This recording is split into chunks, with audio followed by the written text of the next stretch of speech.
તો દેશની સૌથી પ્રતિષ્ઠિત વ્યવસાયિક પરીક્ષાઓમાંની એક સીએ ફાઇનલનું મે 2026 સેશનનું પરિણામ આઈસીએઆઈ દ્વારા જાહેર કરવામાં આવ્યું. સમગ્ર દેશમાં 23,776 ઉમેદવારોએ પરીક્ષા આપી હતી, જેમાંથી 3,345 ઉમેદવારો સફળ થયા છે, જ્યારે કુલ પાસ ટકાવારી 14.07% નોંધાઈ છે. અમદાવાદમાંથી 664 ઉમેદવારોએ પરીક્ષા આપી હતી, જેમાં 91 ઉમેદવારો સફળ થયા. આ વખતે ઓલ ઇન્ડિયા રેન્કિંગમાં અમદાવાદના કોઈ પણ ઉમેદવારને સ્થાન નથી મળ્યું, જે નોંધપાત્ર બાબત બની રહી છે. ગ્રુપ એનું પરિણામ પણ જાન્યુઆરી સેશનની તુલનામાં આશરે 15% ઓછું નોંધાયું છે. તેમ છતાં પરિણામ બાદ સફળ ઉમેદવારોમાં ખુશીનો માહોલ જોવા મળી રહ્યો છે અને વિદ્યાર્થીઓ, વાલીઓ તથા શિક્ષકોમાં ઉત્સાહ છવાયો છે. અમદાવાદના હમઝા પુલાવાલા શહેરના ટોપ રેન્કર તરીકે ઉભરી આવ્યા.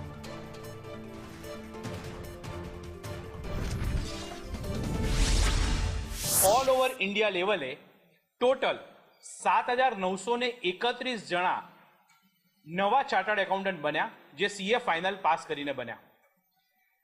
ઇન્ડિયા લેવલે બંને ગ્રુપ જે લોકોએ આપ્યા હતા એવા 23,776 સ્ટુડન્ટ હતા, જેમાંથી 3,345 સ્ટુડન્ટે બંને ગ્રુપ પાસ કર્યા. ગ્રુપ 2 આપેલું એવા 42,573 સ્ટુડન્ટ હતા, જેમાંથી 8,725 સ્ટુડન્ટે ગ્રુપ 2 પાસ કર્યું. ગ્રુપ 1 આપ્યું હોય એવા 54,606 સ્ટુડન્ટ હતા, જેમાંથી 6,555 સ્ટુડન્ટે ગ્રુપ 1 પાસ કર્યું.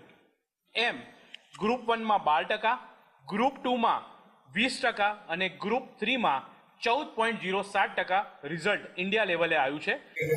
नहीं सर, मैं तुम्हारे सुधारू कि हमारी आर्टिकलशिप पती गई थी in the month of September 25.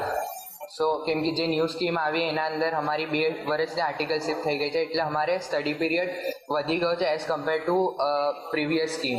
તો એના હિસાબે ટાઈમ તો as compare to last old scheme અમારે વધારે જ મળેલો છે. સો